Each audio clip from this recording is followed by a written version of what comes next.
এই কোরআনে কোনো ভুল নাই, কোনো সন্দেহ নাই। মুত্তাকিনদের জন্য আল্লাহ তাআলা হেদায়েতের মেথোডোলজি করে এই বইটাকে পাঠিয়েছেন। পড়েন সুবহানাল্লাহ। এই বইটা এমন বই, যে বইটা ১৫০০ বছর পর্যন্ত আমাদের সমাজে, জীবনে, ফ্যামিলিতে লেগে যাওয়া যত জট ছিল সব জটগুলোকে খুলে সমাধানের আলো দেখিয়েছে। বলেন ঠিক কিনা? This book is a problem solving methodology. এই বইটা সমস্যার সমাধান করে দেয়, জট খুলে দেয়, ঝামেলার নিরসন করে দেয়। নাকি কোরআন জট লাগায়? নাকি পেঁচ লাগায়? পেঁচ লাগায় না খোলে? তার মানে সব সমস্যার সমাধান দিতে পারে। সমাধান চাও যদি জীবনে, মরণে ফিরে যাও, খুঁজে নাও, চোখ রাখো কোরআনে। চোখ রাখবেন কোথায়? না এটিএন বাংলার পর্দায়, জি বাংলার পর্দায়, স্টার জলসা, কিরণমালা, কোথায় রাখবেন? সবাই পড়েন। সমাধান চাও যদি জীবনে, মরণে ফিরে যাও, খুঁজে নাও, চোখ রাখো কোরআনে। If you want the solution this দুনিয়া এন্ড আখিরাত, go back, have a look to the holy কোরআনে। সুবহানাল্লাহ। Go back, have a look to the holy Quran. যাও, তোমার চেয়ারে বসো, হেলান দিয়ে বইটা খোলো, আর চোখ বোলাও। তোমার সমস্যার সমাধান এনে দিতে পারে কে? আল্লাহ। এজন্য এই কিতাবটা এমন কিতাব, এই কিতাব থেকে প্রেসক্রিপশন না নিলে সমাজটা সুন্দর হবে না। এই কিতাব থেকে প্রেসক্রিপশন না নিলে জীবনটা সুন্দর হয় না। এই কিতাব থেকে প্রেসক্রিপশন না নিলে দুর্নীতি দমন কমিশন দিয়ে দুর্নীতি বন্ধ করা যায় না। জোরে বলেন ঠিক কিনা? এই কিতাব থেকে প্রেসক্রিপশন নিলে সব ঠান্ডা, সবকিছুর সমাধান হয়ে যাবে। এজন্য জীবনে মরণে এই কিতাবটাকে সাথী বানাতে হবে। রাজি আছেন তো? নাকি শুধু তাফসির মাহফিলে বয়ান শুনে শেষ? কোরআন তেলাওয়াত করতে রাজি আছেন তো? Our duties to the holy and sacred book, holy Quran. আমাদের যে সমস্ত দায়িত্ব আছে এই কিতাবের প্রতি, তার প্রথম দায়িত্ব হচ্ছে recitation of this holy book. প্রতিদিন এই বইটাকে তেলাওয়াত করা, আবৃত্তি করা, সুন্দর কণ্ঠে আবৃত্তি করা। বিষ্ণু বলেছেন, মান লাম ইয়াতাগান্না বিল কোরআন ফালাইসা মিন্না। যে সুন্দর কণ্ঠে কোরআন তেলাওয়াত করে না, সে আমার উম্মত হতে পারে না। এজন্য কোরআন তেলাওয়াতের দরকার আছে না নাই? কোরআন তেলাওয়াত করেন তো? কিয়ামতের দিন কোরআন যদি আমাদের বিরুদ্ধে দাঁড়ায়, জান্নাতের দরজা খুলবে না আটকে যাবে? এজন্য প্রথমত প্রতিদিন আমরা কোরআনের তেলাওয়াত করব। রাজি আছেন? মনে থাকবে? যারা কোরআন জানেন না, হুজুর কোরআন শিক্ষার আসর একটা করবেন সান্ধ্যকালীন, রমজান মাসে। মুরব্বীরা, বয়স্করা যারা কোরআন পড়তে পারে না, তারা এখানে এসে কোরআন শিখবেন। রাজি আছেন তো? আমরা কোরআন জেনে বুঝে মরতে চাই। রাজি আছেন? কোরআন শিখলেও লাভ, শিখাইলেও লাভ। খায়রুকুম মান তাআল্লামাল কুরআনা ওয়া আল্লামা। The best person among you who reads Quran by himself and teaches it to others. সবচেয়ে সেরা আল্লাহর কাছে সে যে নিজেও কোরআন পড়ে, অন্যেরও পড়ায় দেয়। আপনি যদি কাউকে শুধু সূরাতুল ফাতিহাটা শিখিয়ে দেন, সে সারা জীবনের নামাজে যত সূরা ফাতিহা পড়বে তার সওয়াব তো তার থাকবেই। ওইটার একটা পার্সেন্টেজ সওয়াব আপনার আমলনামায় আছে না নাই? কি এক কিতাব! এক অক্ষর পড়লে 10টা নেকি। সুবহানাল্লাহ বাড়িতে যায় বলে, সুবহানাল্লাহ। এক আয়াত পড়লে জান্নাতের বিল্ডিং এক এক তলা করে লম্বা হতে থাকে। তেলাওয়াত নিজ কান দিয়ে ঠান্ডা মাথায় শুনলে আকাশ থেকে রহমতের ঝিরিঝিরি বারিধারা নামতে থাকে। অন্যকে শিখাইয়ে দিলে আল্লাহর কাছে শ্রেষ্ঠ লোকদের তালিকায় নাম চলে যায়। এজন্য কোরআনের সাথে অ্যাটাচমেন্ট উইথ দ্য হোলি কোরআন বাড়ানোর দরকার আছে না নাই? কোরআনের প্রতি আমাদের আরেকটা দায়িত্ব হচ্ছে টু মেমোরাইজ দ্য হোলি বুক কোরআন। কোরআনকে মুখস্থ করা। অনেকে মনে করে যারা হেফজখানায় পড়ছে এদেরই দায়িত্ব কোরআন মুখস্থ, এরাই করবে না। এটা আমাদের সবার দায়িত্ব, এটা গ্লোবাল দায়িত্ব, এটা পুরো উম্মার দায়িত্ব। আমরা যে যতটুকু পারি, যতগুলো সূরা পারি মুখস্থ করার চেষ্টা করব। রাজি আছেন? সবাই রাজি আছেন তো? কোরআনের প্রতি আমাদের সবচেয়ে বড় দায়িত্ব হচ্ছে মাতৃভাষায় আমাদের এই কোরআনকে বুঝতে হবে। ঠিক কিনা? আল্লাহ কি বলছেন, কি আমাদেরকে জানাতে চাইলেন, সব আল্লাহ বলে দিয়েছেন এই কোরআনে। নতুন করে আল্লাহ আকাশ থেকে কিছু আর পাঠাবে? সব সমাধান এই বইয়ের ভিতরে দিয়ে দিয়েছে। তো আল্লাহ কি সমাধান দিলেন, কি রোড ম্যাপ দিলেন, কি কর্মসূচি ঘোষণা করলেন, জানার দরকার আছে না নাই? এজন্য কোরআনের বঙ্গানুবাদ পড়বেন। বাংলা ভাষায় কোরআন পাওয়া যায়, মোবাইলে অ্যাপস পাওয়া যায়, সব জায়গায় আমরা বলি মোবাইলের অ্যাপসে বাংলা কোরআন রাখবেন, তাফসির রাখবেন, ইসলামিক লাইব্রেরিগুলো থেকে কোরআনের বঙ্গানুবাদ নিয়ে আসবেন। রমাদানে 7 খতম 8 খতমের কোনো দরকার নাই, একটা খতম দেন আর বাকি সময়টা মাতৃভাষায় পড়েন। আল্লাহ কি বলতে চাইলো? আল্লাহ কসমোলজির কথা, জিওলজির কথা, বায়োলজির কথা, এমব্রয়োলজির কথা, বুটানির কথা, হিউম্যান অ্যানাটমির কথা, এমন কোনো বিষয় নাই যে বিষয়ের ব্যাপারে আল্লাহ কোরআনে কোনো কথা বলে নাই। পড়েন সুবহানাল্লাহ। এজন্য মাতৃভাষায় কোরআন বুঝতে হবে। প্রতিদিন একটা করে আয়াত হলেও আমরা কোরআনের বাংলা অনুবাদ পড়ার চেষ্টা করব। রাজি আছেন? বানসারামপুরের ভাইরা সবাই রাজি? বাংলায় কোরআন পড়বো। কোন ভাষায়? সবাই রাজি তো? আওয়াজ করে পড়েন ইনশাআল্লাহ। আল্লাহ তুমি কবুল করো, আল্লাহ তুমি বরকত দাও। সম্মানিত ভাইয়েরা, আমি আপনাদের খেদমতে কোরআনের ছোট্ট একটা সূরা তেলাওয়াত করেছি। আসুন এই সূরার আলোকে কিছু কথা এই চমৎকার রজনীতে আমরা শুনবার চেষ্টা করি। এই সূরাটি মাক্কি সূরা, কোরআনের 102 নম্বর সূরা। সূরাটির নাম সূরাতুত তাকাসুর। সূরাটির নাম কি? আত-তাকাসুর। ছোট্ট সাইজের একটি সূরা, অনেকের মুখস্থ আছে না নাই? বিশ্বনবী একবার রাত্রিবেলা সাহাবাদেরকে বললেন, তোমাদের মধ্যে কে আছো রাতের বেলা 1000 কোরআনের আয়াত পরে বিছানায় ঘুমোতে যাবা? হাত তোলো। কেউ হাত তোলে না। ওমি 1000 আয়াত কি বাড়ির কাছের কথা? কথা বলেন। বিশ্বনবী বললেন, কে আছো তোমাদের মধ্যে রাত্রিবেলায় বিছানায় ঘুমোতে যাওয়ার আগে 1000 কোরআনে কারীমের আয়াত তেলাওয়াত করে ঘুমাতে যাবা? দাঁড়াও। কোনো সাহাবী দাঁড়ায় না। বিশ্বনবী ডানে তাকায়, বায়ে তাকায়, সামনে তাকায়, কেউ হাত তোলে না। বিশ্বনবী বললেন, ও সাহাবারা, এবার বলো তোমাদের মধ্যে কে কে আছো সূরাতুত তাকাসুর পরে রাত্রে বিছানায় ঘুমোতে যেতে পারবা? এবার সব হাত উঠে গেছে।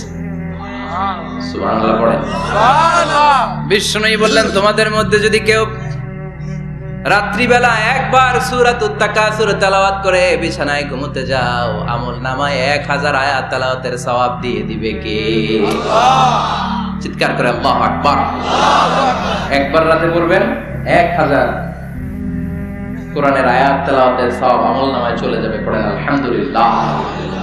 আত-তাকাসুর। আত-তাকাসুর মানে সম্পদ নিয়ে, প্রাচুর্যতা নিয়ে, অর্থ নিয়ে বাড়াবাড়ি করা, গর্ব করা, অহংকার করা। সাহাবাদের মধ্যে 2টা গ্রুপ। কথা বলতে বলতে কথার পিঠে কথা, কথার নাম লতা, ঠিক কি না? কথা বলতে বলতে ঝগড়া লেগে গিয়ে 2 গ্রুপ। এক গ্রুপ বলে আমরা বেশি সম্মানিত, আরেক গ্রুপ বলে তোরা না আমরা। একদল বলে আমাদের ওটের সংখ্যা বেশি, তোমাদের এত ওট নাই। আরেক দল বলে আমাদের ছাগলের সংখ্যা বেশি, তোমাদের এত ছাগল নাই। আরেক দল বলে আমাদের দলে নেতা খেতার সংখ্যা বেশি, তোদের দলে কোনো নেতা নাই। এই কথা নিয়ে ঠেলাঠেলি আছে না নাই? তার মানে সাহাবারা দুনিয়ার ভোগের সামগ্রী, দুনিয়ার সম্পদ, ক্ষমতা নিয়ে পরস্পর ঝগড়া শুরু করে দিল। সাহাবীদের সাথে বিষয়টা মানায় না। সাহাবীদেরকে শিক্ষা দেওয়ার মাধ্যমে গোটা বিশ্বের জন্য আল্লাহ মেসেজ হিসেবে ওই মুহূর্তে সূরাটা নাজিল করে বললেন, আলহাকুমুত তাকাসুর হাত্তা যুরতুমুল মাকাবির। পড়েন আল্লাহু আকবার। আল্লাহ বললেন, আলহাকুমুত তাকাসুর, সম্পদের প্রাচুর্য তোমাদেরকে পাগল বানিয়ে দিয়েছে। হাত্তা যুরতুমুল মাকাবির, এই সম্পদের প্রাচুর্যতার কথা, মোহের কথা তোমরা বলতে পারবে না যতক্ষণ না তোমরা কবরে যাবা। কই যাবা? কথা বলেন।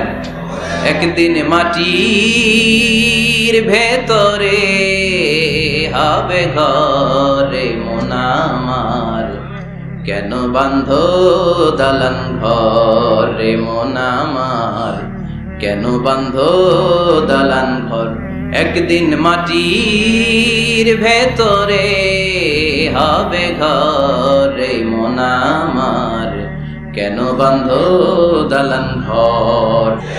কবরের ঘর আসল ঘর, এটা আল্লাহ বুঝাতে চাইলেন। হাত্তা যুরতুমুল মাকাবির, মাকবার মানে কবরস্থান, এটার প্লুরাল হলো মাকাবের। আল্লাহ বললেন এই কবরস্থানে যাওয়ার আগ পর্যন্ত দুনিয়া কামানোর লোভ আর লালসা তোমাদের কমবে। আলহাকুমুত তাকাসুর, দুনিয়ার প্রাচুর্যের লোভে পড়ে, মোহে পড়ে তোমরা পাগল হয়ে গিয়েছো। সম্পদ আর অর্থের বড়াই করতে করতে আখিরাতকে তোমরা বেমালুম ভুলে গিয়েছো। এই দুনিয়া আসল দুনিয়া নয়, আসল জগৎ হলো আখিরাতের জগৎ। বলেন ঠিক কি না?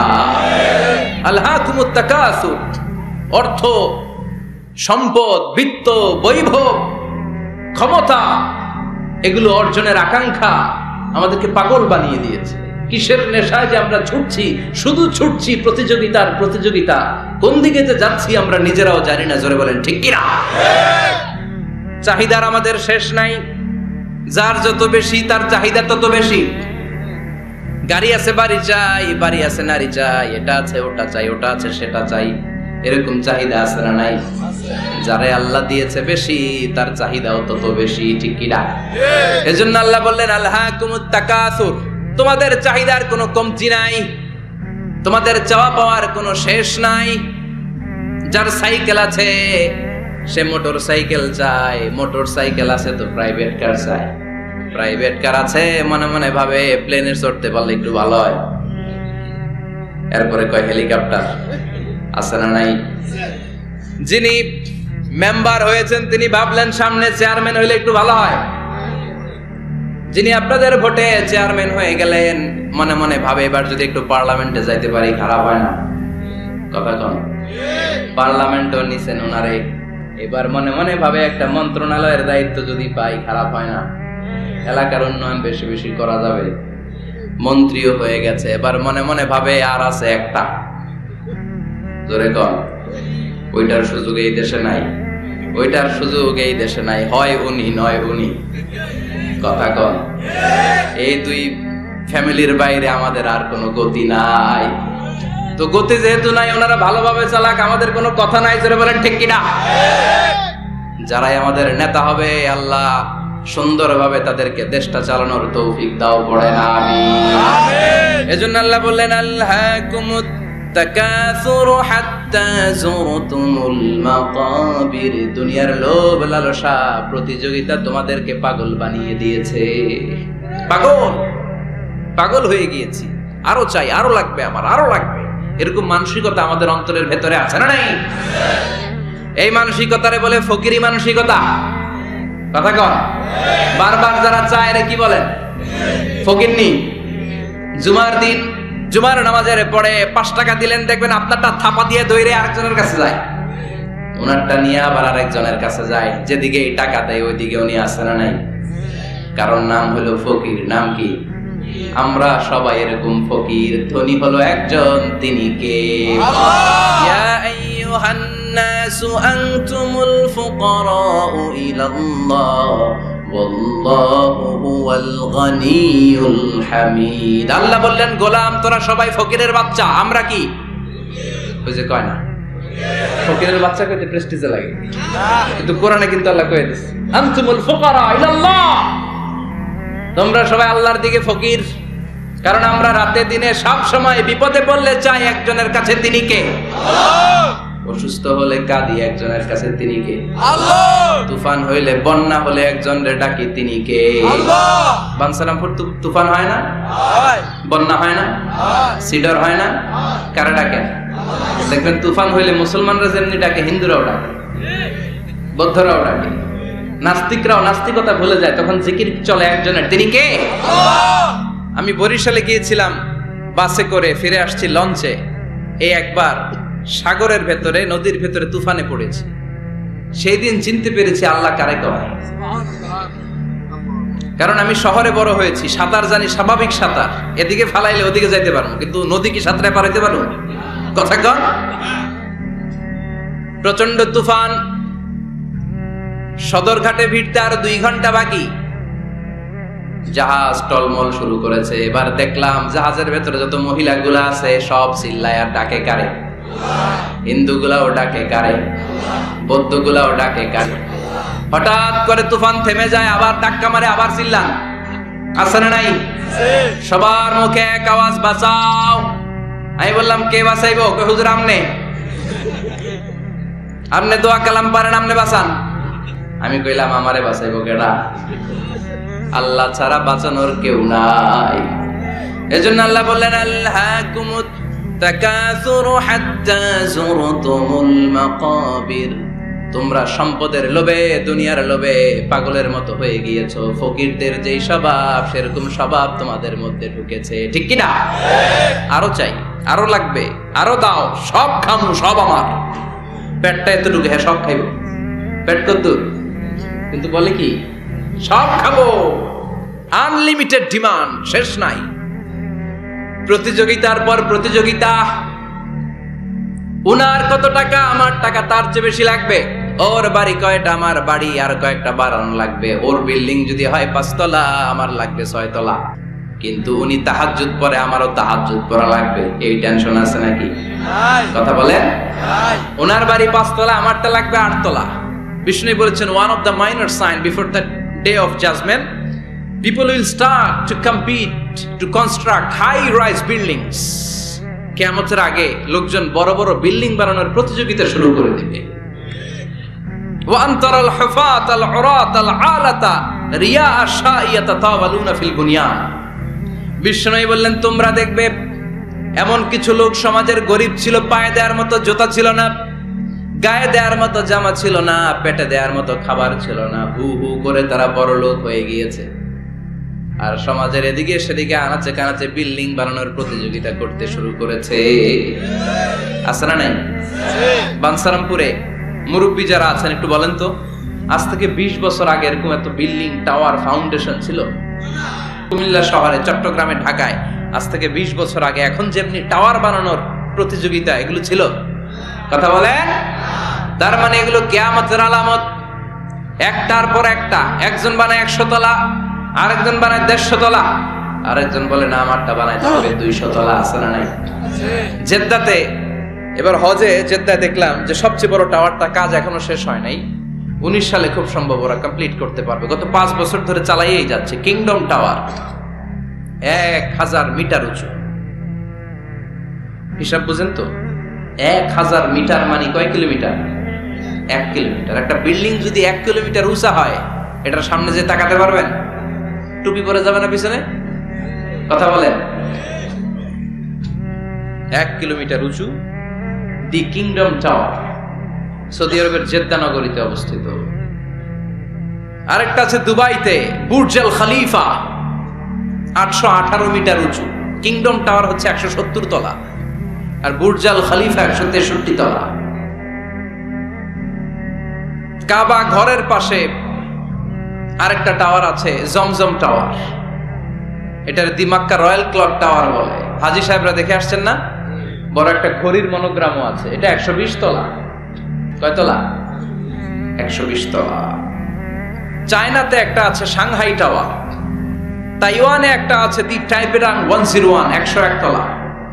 আমি যেখানে পিএইচডি করি, বছরের বেশিরভাগ সময় থাকি, মালয়েশিয়াতে একটা আছে। আমরা শপিং করতে গেলে মাঝে মাঝে ওখানে যাই।